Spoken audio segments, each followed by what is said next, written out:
Good afternoon, everyone.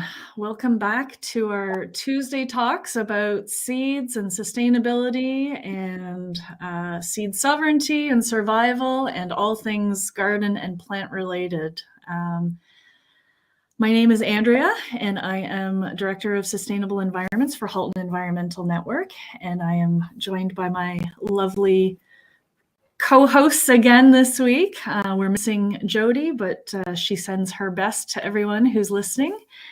So Wendy, I will turn it over to you to introduce yourself and say a few words.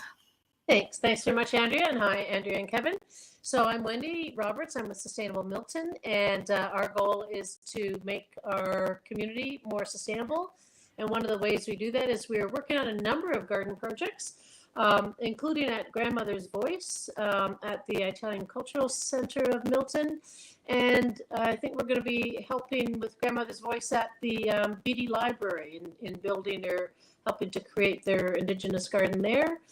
And maybe I'll have more to say later, but delighted to be part of this. Thank you. And I am Kevin Hamilton.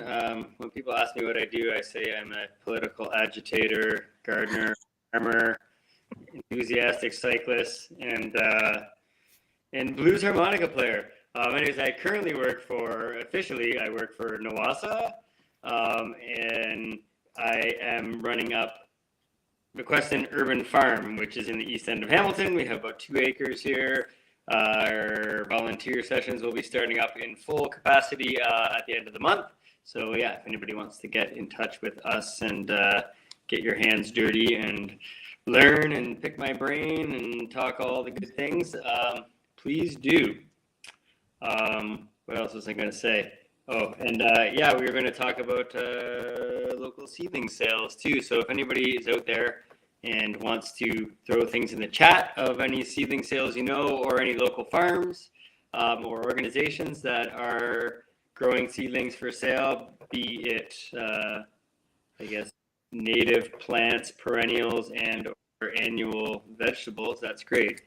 I think I just wanted to address one thing. I heard some numbers. Wayne Roberts, who's no longer with us, is a really amazing human, and he was crunching some agricultural numbers for Ontario, and like 70 cents of every dollar you spend at a grocery store or these big corporate box chains, 70 cents goes right out of our communities, floats away. Prices are great. It's really cheap. But when we talk about having good wages and good jobs and all those things that our parents and grandparents and all that had, it really just comes right down to our choices. And, I can hire your aunt, your grandma, your cousin, your nephew, your niece at $18 an hour if people are supporting and buying local food and keeping it in the community. So 70 cents of every dollar spent with a local farmer stays in the community. Because we don't have shareholders and all that kind of stuff. So with that, I was just going to play a song here on my misery whistle, Mississippi. This is called "Gotta Stretch My Money," and it's very appropriate. So please. And here goes.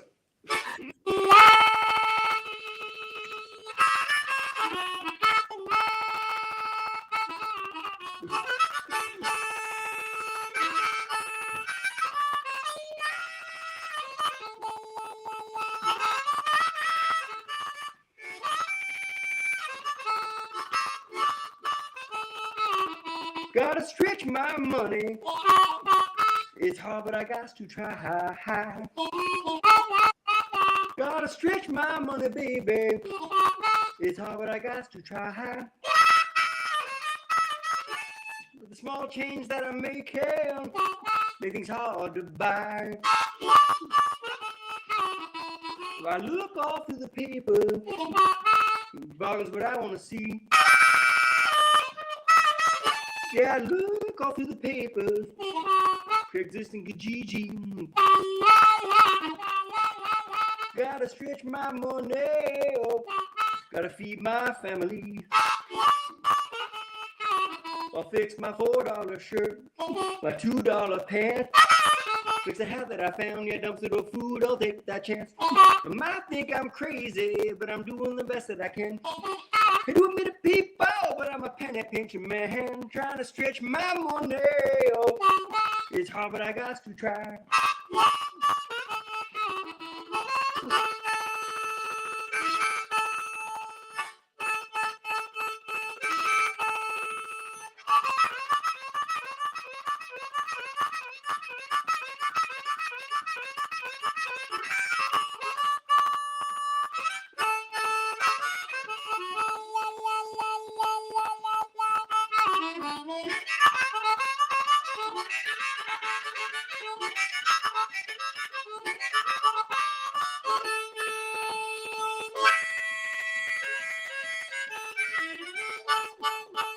Gotta stretch my money. Oh, it's hard, but I got to try.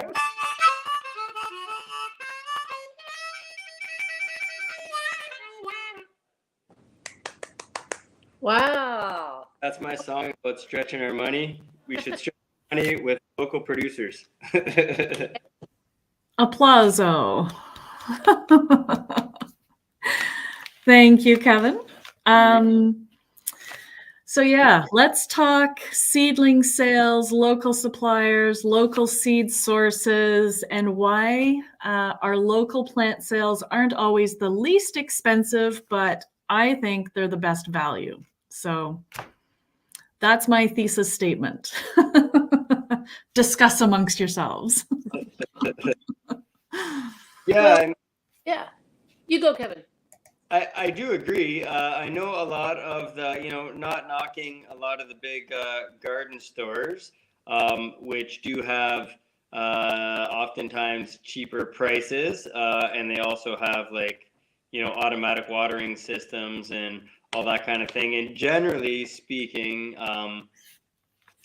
they're using high nitrogen chemical fertilizers. So, I mean, there is this thought out there, and there's a debate. I kind of think the debate's over though, but there was a $25 million study done by the University of Newcastle that said that it was organic food versus conventional, and they tested the conventional produce and they tested the organic produce, and they said, oh, there's similar nutrients in it, but when they looked at antioxidants, that's when the organic food was off the charts. And especially like blueberries and the ones that are real, like the real deep medicinal stuff. When you looked at those things, all the chemical compounds that help break up cancer and stop tumors from growing and all that thing, all the antioxidant, all the free radical killers, all those things, the things high on the ORAC index, which is the oxygen radical absorbance capacity. I made up a song so my kids would remember that. Oxygen radical absorbance capacity. Anyways. Poor kids. Yeah, but they were little educators. It's beautiful. So those were all really high. And to me, it doesn't take a $25 million study to see that anything that has got conventional, that has those warning hazardous labels, and you have to dilute it and feed the plant, like those nutrients are coming from that hazardous warning label. And you might look like you have a nice big healthy eggplant, broccoli, whatever. But really, did you get those macronutrients and those micronutrients? And when they're water-soluble, salt, readily available fertilizers that are man-made, I don't need a $25 million study to tell me that the compost done from time immemorial, we've been breaking down compost and all that. So they're in a lot of the smaller plant sales that you're going to, and a lot of local farmers are going to be going that route, using seaweed fertilizers and worm compost and that kind of thing. So you're looking for nice dark green plants, and you're looking for health in that way. And then, I don't know, ask what they're fertilizing with is always a good question. Even just the varieties available. I find that's what's so exciting when I go to Seedy Saturdays and plant sales and plant swaps, that it's the varieties that you've never seen or heard of or aren't at your local grocery store that I get excited about. And I think the other thing is if you're buying local and if you save those seeds, they've already been tried and tested and are true to our particular area and soil, etc. I also like the fact that you don't have all that, packaging to deal with as well. And I think I was saying earlier before we went live, there's also just that sense of community and vibrancy when you go to the local market, albeit not everything at the local market is local either. But for those that are, like, it's just a really exciting and community building opportunity as well. So yeah, I got this plant from my neighbor down the road, and you're sharing that joy and that love. Yeah.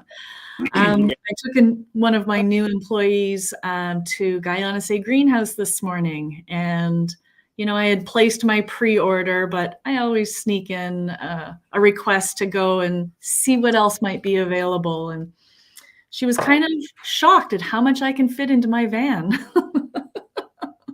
But I just get so excited when I'm there. Yeah, a bit of a problem. That's like me in a music store or a seed store. You think, oh, overspent. Yeah. I really enjoyed doing the last couple. I did the one at Humble Bee on Sunday, and then we had one here at Weston. But the one at Humble Bee especially, because it's out of our little catchment of the neighborhood of McWeston. But I re-met so many people I haven't seen in so long, and got to connect with them too, find out what they were doing. And the other thing with the other growers and that, like, I have a lot of heirloom tomatoes that we're selling, and you're not going to find those varieties in the grocery store too much. They're starting to creep in there. But the beautiful thing is that I know, like, the black crims and some of the darker tomatoes, some of the heirlooms are sort of really thin skinned, and the reason you don't see them in the stores is because they split or they're a bit gnarly. But the beautiful thing is when you grow it, if and splitting, I should say, if you're in a drought period where it's been hot and dry and then you water really heavy, the skin on the heirlooms are really thin. The starch to sugar conversion on them is greater, so you get a sweeter tomato. But this thin skin will, if you overwater after a period of drought, it'll pop.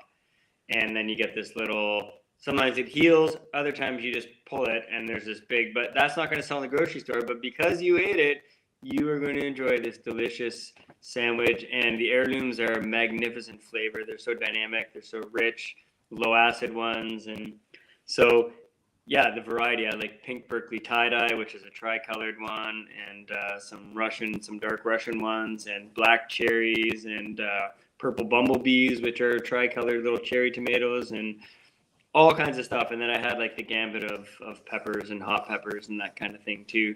Lemongrass, like you don't find a lot of lemongrass out there. We started that from seed this year. Lavender, rosemary, beautiful variety. And then you got to meet these local farmers and find out where they're selling in the season to supplement your garden and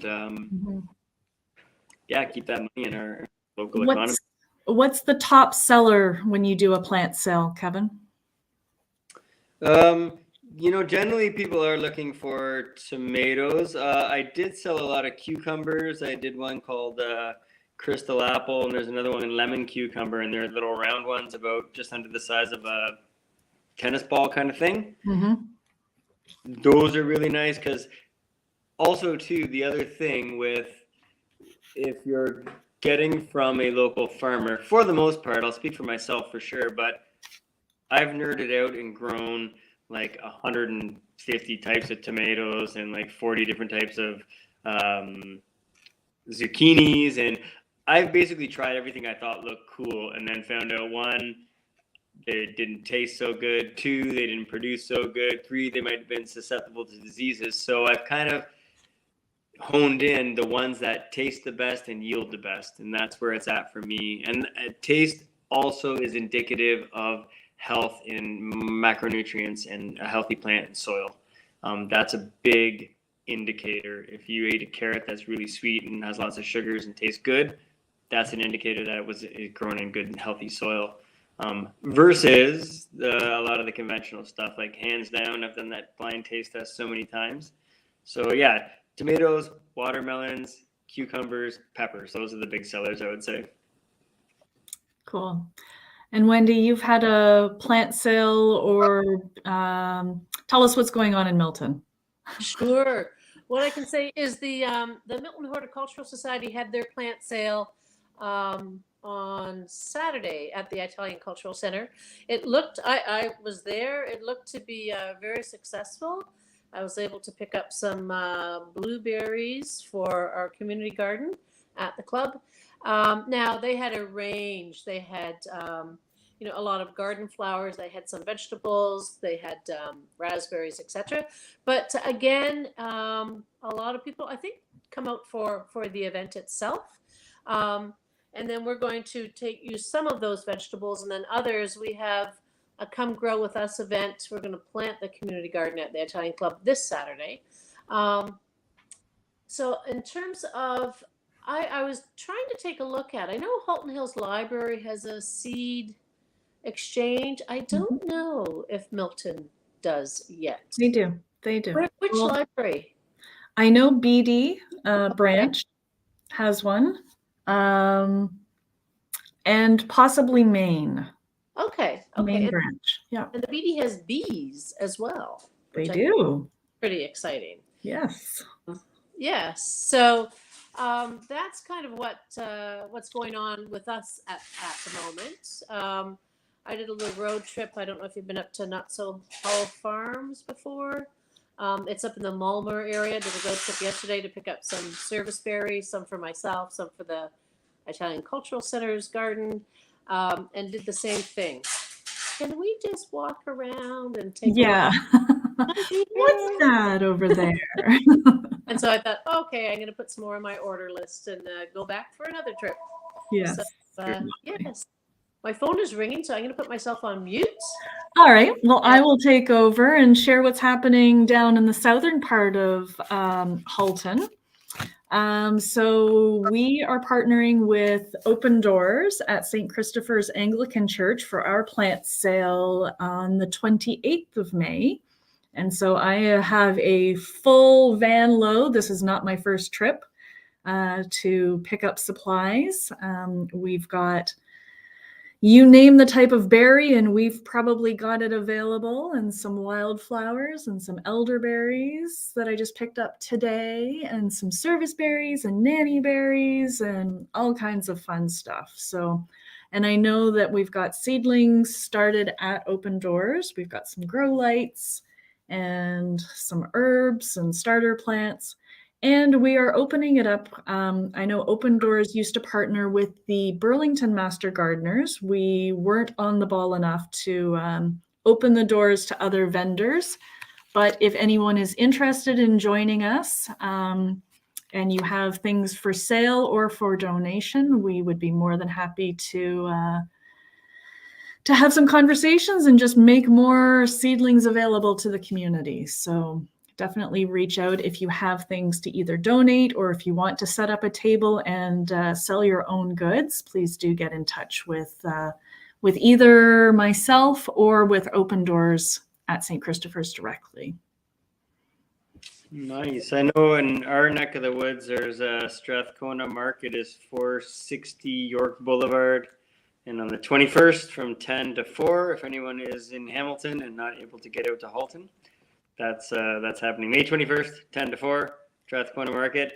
And then I just want to give a shout out to two other places. Humble Bee, I did the seedling sale there on Sunday. And if anybody needs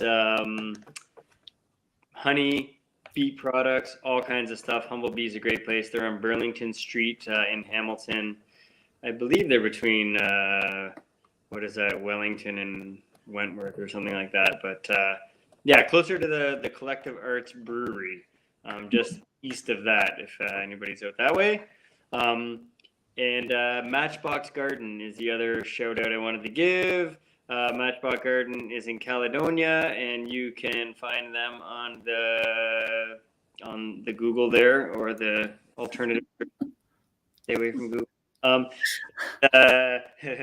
There's my political agitation happening. And she's been doing it forever. She has been saving seed for, I think, well over 10 years now, and she's always got a great selection. She saves all her own seeds, so it's, culturally and bioregionally appropriate, geographically appropriate to the soils of Haldeman, which is tend to be on the harder clay side.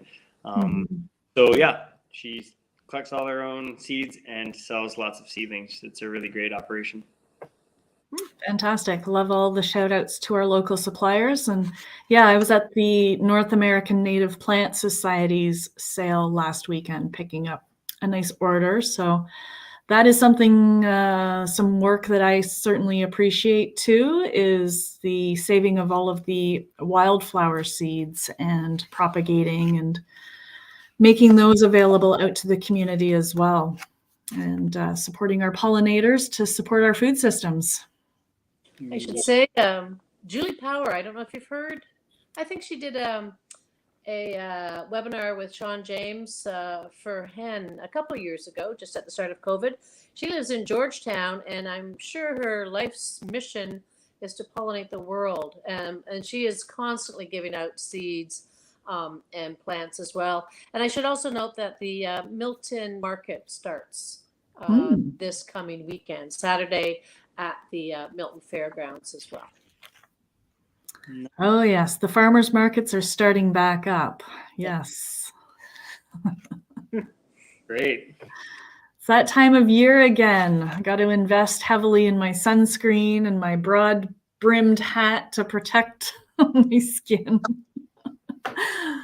That's it. I know the two other places I know, Backyard Harvest is a local, Russ Ort runs that, and he does a really cool operation in Hamilton where he grows out of people's backyards, and he sells online. He also sells seedlings and Plan B organic farms, which are they deliver weekly food boxes to people. Also a great way to keep your money out of the corporate food coffers, and into our local food system. But yeah, another two great places to support. So maybe for those who are listening or participating online, what are some things that we need to make sure that we protect in our food system? That's a very general question. What are some food options that you would be excited to see produced locally that you used to see and don't see anymore, or you currently enjoy that you want to make sure that growers continue to grow and make available? Just looking for some input if anybody's got some of those specialty items or varieties of tomatoes that are especially favored in your family. Are there any go-tos that either of you, Wendy and Kevin, that your family particularly enjoys? Vegetable wise, for me, I can't say good enough things, and I've changed a lot of people's mind, but fennel, or finocchio for the Italians in us, that is such a delicious vegetable. I always had it raw in salads with a heavy vinaigrette and some feta. Beautiful way to eat it. But if you slow roast it, and this is where people that don't like that, I don't like the licorice flavor, but if you slow roast it and caramelize it, it's gooey and delicious, and it is one of those things that I mean, we'll eat 4 and 5 bulbs at a time. My young daughter, Lily, she loves them too. And so, yeah, it's one of my favorite things to eat and grow. And that will take a bit of a frost, so it's a good one you can get in this time of year. Interesting. I love fennel, but I've never had it slow roasted. So thank you for some inspiration for the long weekend barbecue. Yeah, and it barbecue well. Yeah, and I would say watermelon, although I've not been very successful at growing it. I have little things like this. I'm not a big fan of Brussels sprouts, but my partner is. But so are my chickens. And they got to the Brussels sprouts before my partner did.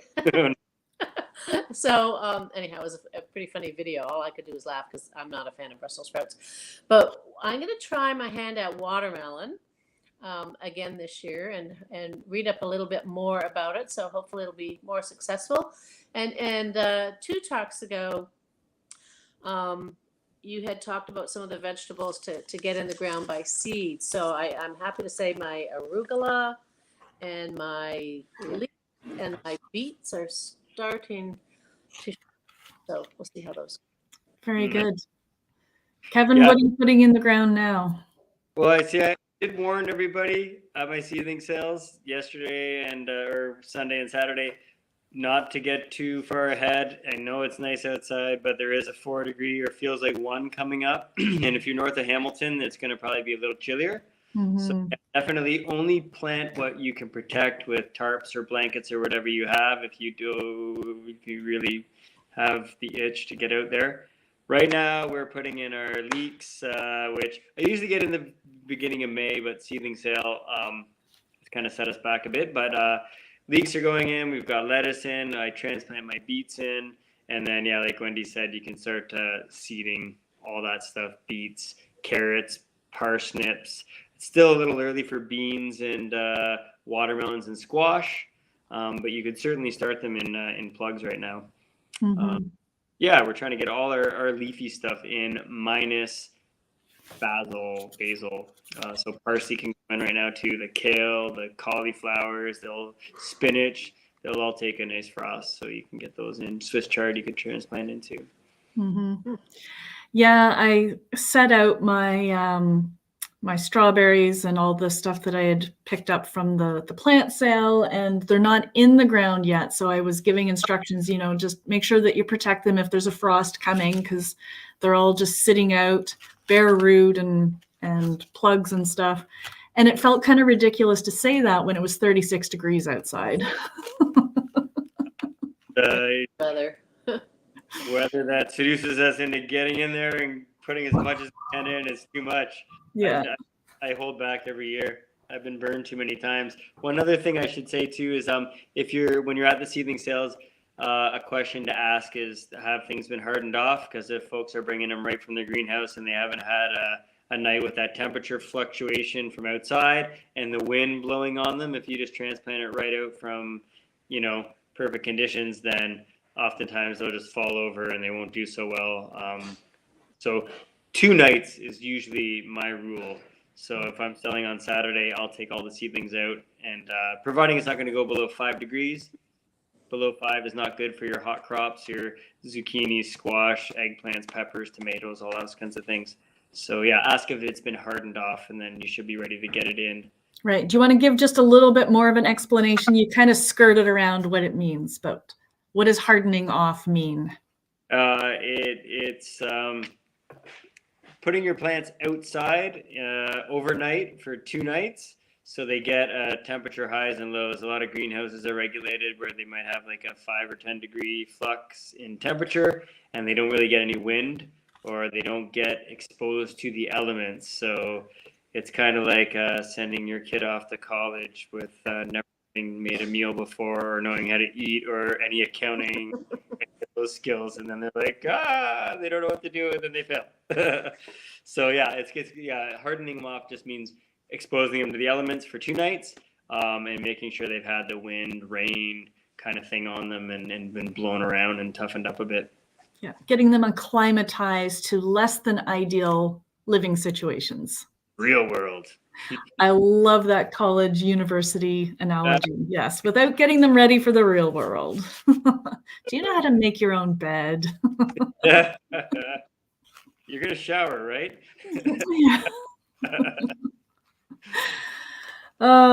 Wendy, have you ever had a situation where you thought something was going to survive in your garden and all of a sudden Mother Nature had other ideas?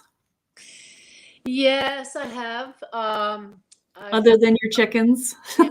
Yeah, they're a disaster. But yes, I got really excited and planted some tomato plants too early, probably as recently as last year, because I get too many growing in my basement or in my living room window, and I have to move them. And I am unfortunate. I lost a bunch. Peppers, I'm sure I've done that too as well. So This year, except for a few tomato plants, I'm trying to be a little more conservative. But most of my plants now are outside in a makeshift greenhouse to do that hardening off thing. And so far, so good. So Very good. we'll Are see. you north? Yeah, you're north of Highway 7, right? No, I'm south of 7. Are you? Okay. Yeah. That's kind of like my dividing line for that next growing zone. Anything north of 7 is like the Arctic to me. Oh, And yeah. not that, I grew up well north of that, but Yeah. Just north of Steeles. Yeah. It's amazing that 2-week shoulder season, like 2 more frost-free weeks in the spring and 2 more frost-free weeks in the fall. It's a month more of growing, like in Dunnville, down on the shores of Lake Erie, being near that warm bit of water. I would have like a month sometimes on folks in Flamborough, which, we're so close, but off that microclimate. But yeah. Makes a difference. Watch that long-term forecast, folks. Absolutely. And I like that. Don't plant out more than you can keep covered in an emergency situation. If you can't find enough blankets and ways to get it covered, just hold back that extra bit of time. Or if you're like Wendy or maybe Andrea and me, and you've planted way too much, then hold the dice. You can stand to lose a little bit. Yeah, I don't like to sacrifice on purpose, but okay. Yeah, it's a bit of a dice roll always farming. It's like living in Las Vegas sometimes. Come on, tomatoes! Woo! Yeah, you can do it. It'll be okay. Go ahead. Bad for that was June. I think we had a frost like early June. Anybody north of like Hamilton, and we had a grower that had 600 plants in. It was looking all systems go, and then surprise. Yeah. Yeah, that must be devastating when you're if you lose that many. Well, I was hoping we would have more input on hints for what we should be growing to make the community happy and make plants available that everybody would be excited to come and buy from us. But maybe next time, maybe people just need to think for a week or two around what's especially tasty to them that they want to make sure that we continue to grow for them. Or maybe they're growing it on their own already and they don't want to share their secrets. Kevin, do you have any music to close out our conversation today? You have a goodbye song? A goodbye song, hey? A see you soon song? I don't know if I have a goodbye, but my friend just called me that I haven't heard from in a long time. He would always go, ladies and gents. I don't know. And that ain't all. There you go. So yeah, let us know if anybody does want anything.